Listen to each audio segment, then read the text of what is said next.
Dream job ఆదిత్యతోనే సాధ్యం. Aditya degree colleges admissions open. For more information visit our website. తల్లికి వందనం super success తో ఆంధ్రప్రదేశ్ ప్రభుత్వం ఫుల్ జోష్లో ఉంది. ఇక అన్నదాత సుఖీభావ పైన ఫోకస్ పెట్టింది. పిఎం కిసాన్ యోజన, అన్నదాత సుఖీభావ ఈ రెండింటి కాంబినేషన్తో ఆంధ్రప్రదేశ్ ప్రభుత్వం రైతులకి ఆర్థిక సాయం కింద ఏడాదికి 20,000 రూపాయలు రైతుకి పంట సాయం కింద అందించాలనేటువంటి నిర్ణయం తీసుకుంది. అందులో భాగంగా కేంద్ర ప్రభుత్వం ఇచ్చేటువంటి 7,000 రూపాయలకి అదనంగా 14,000 రూపాయలను జమ చేయడం ద్వారా రాష్ట్ర ప్రభుత్వం 20,000 రూపాయలు ఇవ్వాలనేటువంటి ఒక ప్రణాళికని సిద్ధం చేసింది. సో ఈ లెక్కలకి సంబంధించి ప్రభుత్వం ఒక క్లారిటీ ఇచ్చింది.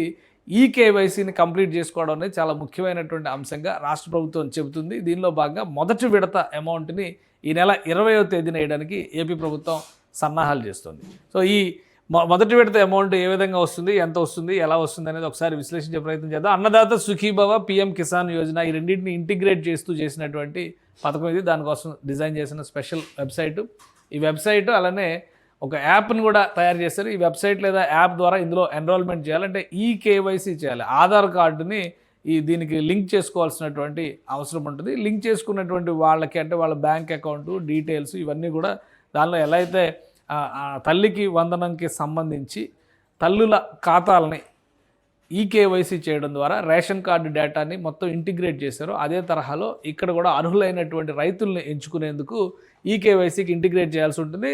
సో ప్రభుత్వం ఇప్పటికే ప్రకటించింది. ఇది అన్నదాత సుఖీభవ కూడా ఏ flagship initiative of Andhra Pradesh government అని చెప్పని చెప్తున్నారు. అలానే ఇందులో చేసుకునేటువంటి క్రమంలో ఎన్రోల్మెంట్ చేసుకునేటువంటి క్రమంలో రైతులకి సంబంధించినటువంటి వివిధ అంశాలు ఇందులో బేరీజ్ వేశారు. ఆ అంశాలన్నింటిలో కూడా క్లారిటీ ఇవ్వాలి. ఇంకోటి ఏంటంటే మొదటి విడత మాత్రమే ఇస్తారు. మొత్తం ఈ స్కీమ్ని 3 విభాగాలుగా ఆంధ్రప్రదేశ్ ప్రభుత్వం విభజించింది.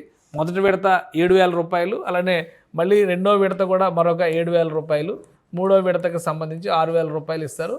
సో మొదటి విడతకి కేంద్ర ప్రభుత్వం 2,000 రూపాయలు ఇస్తుంది. దానికి సంబంధించి కేంద్రం క్లియరెన్స్ కూడా ఇచ్చేసింది. దీనికి మరొక 5,000 రూపాయలని జోడించడం ద్వారా 7,000 రూపాయలు రైతుల ఖాతాల్లో వేసేందుకు ఆంధ్రప్రదేశ్ ప్రభుత్వం సన్నద్ధమవుతుంది. మొత్తం రాష్ట్రంలో ఉన్నటువంటి రైతాంగానికి అందరూ కూడా వ్యవసాయ శాఖ ద్వారా ఆంధ్రప్రదేశ్ ప్రభుత్వం చేసినటువంటి విజ్ఞప్తి ఏంటంటే ఈ కేవైసీ అనేది చాలా కీలకమైన ఫ్యాక్టర్ అవుతుంది. ఈ కేవైసీ చేస్తే ఈ ప్రక్రియ అంటే లబ్ధిదారులకి అమౌంట్ ట్రాన్స్ఫర్, నగదు బదిలీ అనేది సులువుగా జరిగిపోతుందని చెప్పని ఏపీ ప్రభుత్వం చెబుతోంది. ఈ నెల 20వ తేదీని ముహూర్తంగా డిసైడ్ చేశారు కాబట్టి 20వ తేదీ లోపు ఈ కేవైసీ ప్రక్రియ పూర్తి చేసుకునే వాళ్ళకి అన్నదాత సుఖీభవకి సంబంధించినటువంటి మొత్తాలు కూడా వాళ్ళ అకౌంట్లో జమ చేయడానికి ప్రభుత్వం ఏర్పాట్లు చేస్తుంది. ఎప్పటికప్పుడు ఈ డేటాని ఆర్టీజీఎస్ ద్వారా, రియల్ టైమ్ గవర్నెన్స్ ద్వారా ప్రభుత్వం అప్గ్రేడ్ చేయబోతోంది. దీనికి సంబంధించి ఈ కేవైసీ ఫ్యాక్టర్ చాలా ముఖ్యమైన పాత్ర పోషిస్తుందని చెప్పని ఆంధ్రప్రదేశ్ ప్రభుత్వం చెబుతోంది. అందులో భాగంగానే రైతు సంఘాలకు సంబంధించి రైతు సేవా కేంద్రాల ద్వారా